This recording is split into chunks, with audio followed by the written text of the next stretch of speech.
सबसे बेटर है बेटा।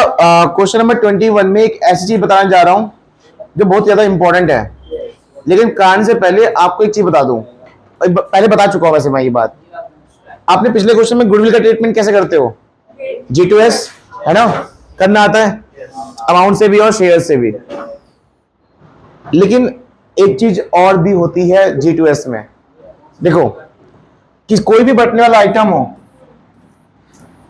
कोई भी, जैसे कौन कौन से होते हैं? जनरल रिजर्व और बोलो बोलो पूरा नाम बोलो उसका। तीसरा ये, ठीक है, ये बटने वाला आइटम है। क्या? ठीक है, वो नहीं, वो उसको उसको नहीं ले, ये है रिजर्व सारे। प्रॉफिट लॉस तो प्रॉफिट ही होता है, ये रिजर्व है सारे। हाँ या ना? ये सब क्या करते हो आप? बांट देते हो ना। अगर लॉस नहीं है तो बांट देते हो सीधा डायरेक्ट। लेकिन कई बार ऐसा होता है इन्हें बांटना भी नहीं है। मतलब हमें अपने नई वाली बैलेंस शीट, ये कॉन्स्टिट्यूशन के टाइम पे जो नई बैलेंस शीट बनती है उसमें दोबारा से इसको शो करके दिखाना है। ठीक है, उसमें दोबारा से इनको दिखाना पड़ता है। अब अगर कोई क्वेश्चन में ऐसा लिखा हो कि general reserve not to be distributed, ये वर्ड सुन लो, क्या? नॉट टू बी डिस्ट्रीब्यूटेड, तो इसका मतलब ये है कि आप इसको बांटोगे नहीं। क्यों? इसको बैलेंस शीट में फिर से शो करना है, नई वाली बैलेंस शीट में। अब एक चीज है, पुराना आइटम फिर से अगर शो होगा, अच्छा पुराने आइटम में पुराने पार्टनर का पुराने रेशो के हिसाब से हिसाब बन रहा था ना। मान लो पुराना रेशो था 1:1, उसी हिसाब से जनरल बनाया गया था। लेकिन एक दिन बाद जब रेशो बदलेगा और जनरल आज भी हमारे पास ही है, बांटा नहीं है, तो किसी को इसी के अंदर किसी को क्या होगा? नुकसान और फायदा। फिर हम कौन सी एंट्री करते हैं? बांटने की एंट्री, G2S की एंट्री। वही चीज करनी है। क्या लिखा हो? नॉट टू बी डिस्ट्रीब्यूटेड किसी भी आइटम में, या एक और चीज लिखा हो कि सेम एज बैलेंस शीट, कि बैलेंस शीट में फिर से सेम दिखाओ। तो ये लाइन आते ही आपको इन सबको बांटना नहीं होता। इन सबकी कौन सी एंट्री करनी होती है? G2S की एंट्री। क्या यही है नेक्स्ट क्वेश्चन में? देखो क्वेश्चन नंबर 21 में देखो, पढ़ो एक बार, क्या यही हो रहा है? हो रहा है इसमें भी। क्वेश्चन नंबर 21 में यही हो रहा है। क्वेश्चन नंबर 21 में इसमें 2 पॉइंट है नीचे। सबसे पहले पूरे क्वेश्चन में एक ही अमाउंट दे रखी, जनरल रिजर्व की कितनी? 60,000, और 2 पॉइंट है। पहला, general reserve not to show in the new balance sheet, मतलब नई बैलेंस शीट में नहीं आएगा तो बट जाएगा। अब बटने की एंट्री बताओ। पहला पॉइंट, बटने की एंट्री तो बस पता ही आप सबको, general reserve debit to be and D, old ratio बांट दो। कितना है जनरल रिजर्व? 60,000 को बांटो ओल्ड रेशो में 40,000, और तो ये तो वही हो गया पुराना वाला तरीका। फिर जो मैंने बताया वो कहाँ है? फिर दूसरे पॉइंट में कहाँ है? वो दूसरे पॉइंट में क्या लिखा है? When journalism is not is to be show in the new, कि जर्नलिज्म को नए बैलेंस में शो करना है। तो अब आपको ये नहीं करना, अब आपको क्या करना है? G2S। अब G2S के लिए क्या चाहिए मुझे? सैक्रिफाइस और गेन, है ना? या तो अमाउंट से कर लो या रेशियो से कर लो। ठीक है, तो इस बार अमाउंट से करके देखते हैं। दो चीज आपको आना चाहिए, है ना? दो चीज आपको आना चाहिए ना। चलिए जनरल को पहले ओल्ड रेशियो में बांटो, फिर रेशियो में बांटो और पता लगाओ। ओल्ड रेशियो माइनस, बताओ कितना जनरल रिजर्व है? बेटा बताओ कितना जनरल रिजर्व है? 60 को अगर मैं ओल्ड रेशियो में बांटू तो 40 और 20, और नया कितना है? नया रेशियो क्या है? 3:2। अब 60 को मुझे 3:2 में बांटना है, तो बात 36 और 24। बताओ क्या हुआ इस बंदे को? नुकसान कितने का, और इसको फायदा कितने का? क्या एंट्री होगी? The capital account debit to be capital account. कितने रुपए से? एक और तरीका आपको याद है ना, रेशो माइनस कर लो। कैसे कैसे कैसे कैसे वो तरीका? ये वाला, ये वाला। और जनरल रिजर्व की अमाउंट डायरेक्ट मल्टीप्लाई कर दो सैक्रिफाइस और गेन से। सैक्रिफाइस क्या चलेगा?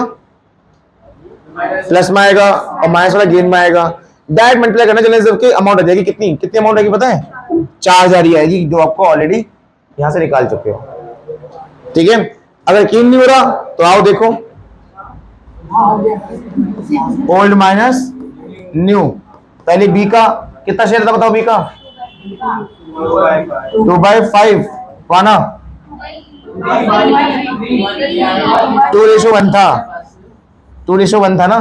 2/3 माइनस 3/5। पक्का कटपिटा के 1 बाय माइनस का 1/15 और डी का बताओ ओल्ड 1/3 माइनस 2 प्लस का 1/15। अब बताओ इसकी मल्टीप्लाई करना रिजर्व से 60 जाएगी, मल्टीप्लाई करना 1/15 से 4000 ही आएगा।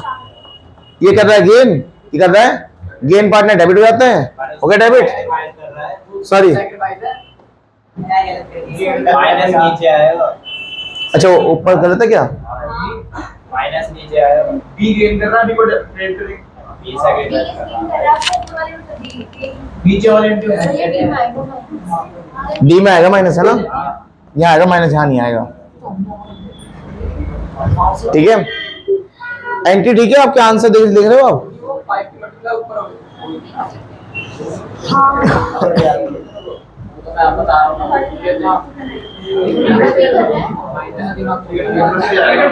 ठीक है ना, चलिए नेक्स्ट क्वेश्चन पे आओ। मीता, गोपाल और फरहान, इसमें कोई ऐसा नहीं बोला कि पुराना। अच्छा इसमें पहला आइटम किस चीज का दे रखा है? पहला आइटम बताओ किस चीज का दे रखा है? FT suspense. बेटा बटने वाला आइटम है तो क्या एंट्री यही होगी? सोर्स समझ बताना, या इसकी रिवर्स एंट्री होगी? क्यों? क्योंकि एडवर्टाइजमेंट सस्पेंस लॉस हो जाता है और लॉस पे पार्टनर डेबिट होते हैं। करो मैं बता रहा हूं, लिखो अपने आप करो, लिखो क्वेश्चन नंबर 22 और एंट्री करो। Meeta capital account debit, Gopal capital account debit, Farhan capital account debit to advertisement suspense account. कर ले पहले